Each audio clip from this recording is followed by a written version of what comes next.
craftsmen and artisans continued to be the part of this homeland. They have always represented the conscience of the neighborhoods or the streets they occupy. As Ahi Ran said, Ahis are everywhere, are those who have achieved a balance everywhere and anytime. And they are not the destructors but builders. Ahism that is independent of space and time has such a definition which still stands in our day. In many countries, we observe the social injustice is taking place in the most deep way, and images and footage that do hurt our conscience is to do with that. And the most recent example of that was observed by us all during the coronavirus pandemic period. We all experienced that. Craftsmen and artisans come the first as the groups who were impacted by this the most. With the support and incentives we as state authorities allocated have tried our best to stand with you.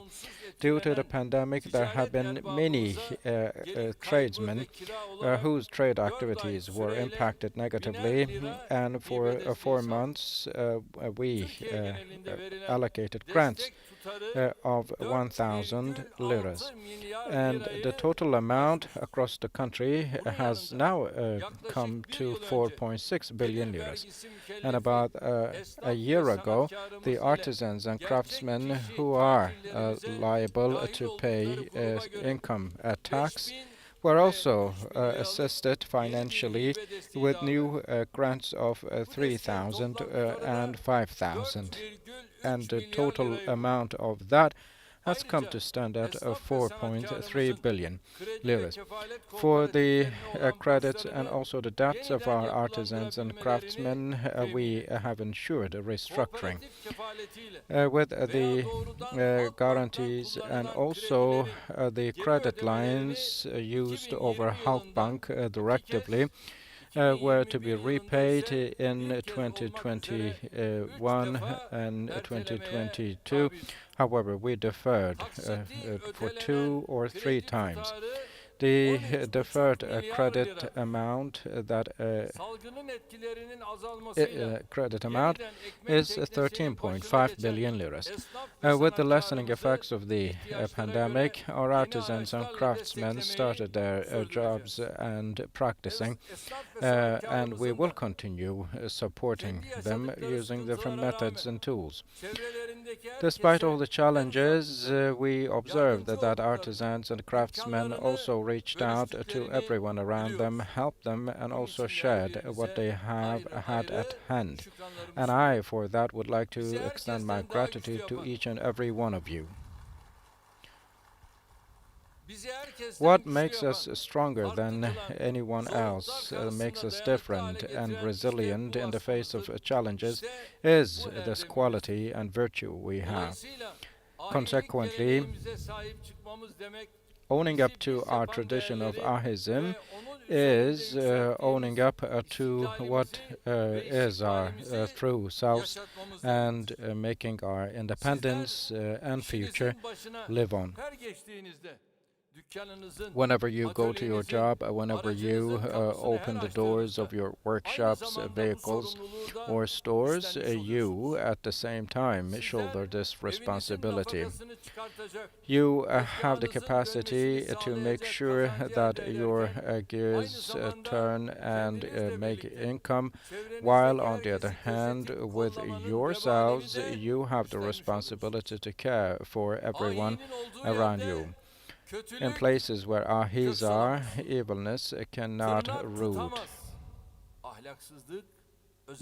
and morality cannot take hold, and filth can never be permanent, and lack of dignity can never stand.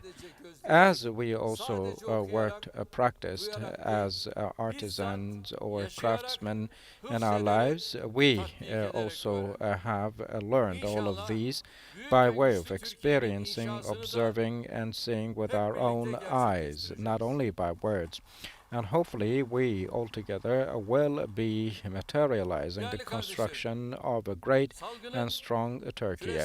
My dear brothers and sisters, the pandemic has affected the global balance and increased the prices.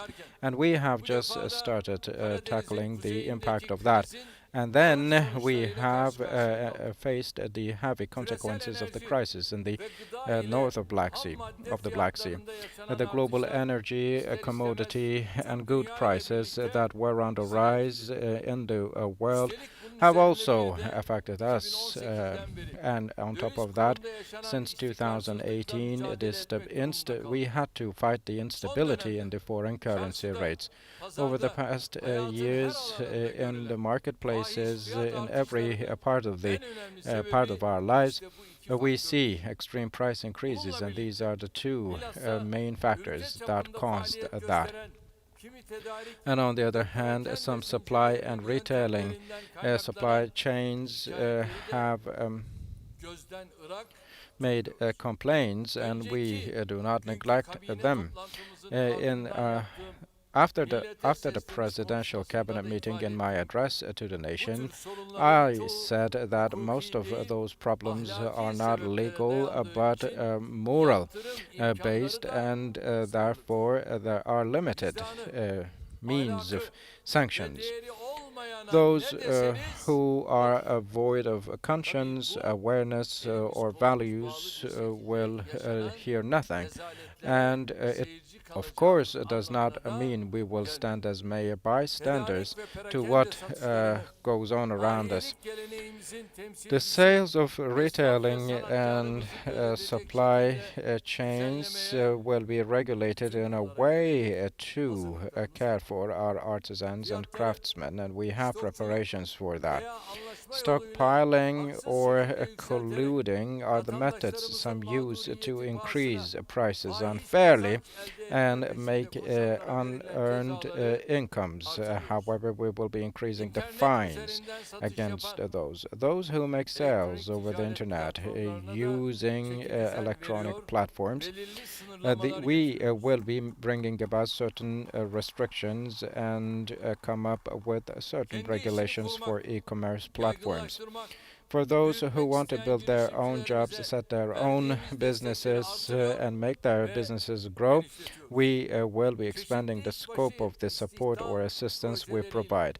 Using different employment projects, we ensure that our young people in particular learn professions and become able to make their own living with simplifications or facilitations in VAT. We, on one hand, aim to offer opportunities for our craftsmen and also facilitate all the processes.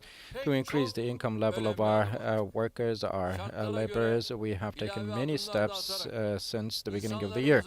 In accordance with the conditions, we shall take new steps in order to protect the welfare levels of our people. Along with all these, for the goods procured by state authorities, we will be identifying a reference price and also disseminate cooperative markets and also take new measures to prevent instability and lack of balance in the market. Our aim is not to compete with our craftsmen or artisans. On the very contrary, our aim is to take under control the extreme price fluctuations in the market.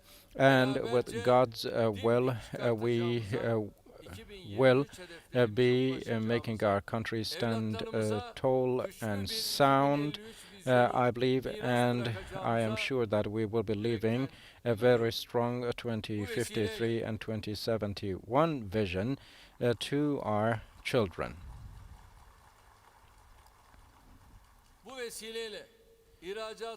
With this, the investments for export and also tourism activities that will help generate a foreign currency.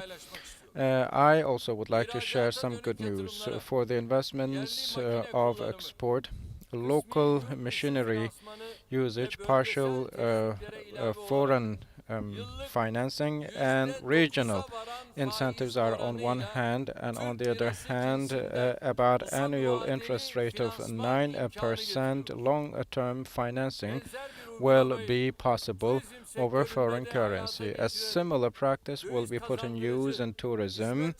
The companies that generate a foreign currency will be offered with interest rates of as less as 9%, as low as 9%, and we will offer long-term project financing. These credit lines, which will be put to use in return of documentation, 50 billion will be allocated for tourism and 100 billion will be used for export, and in total we have allocated 150.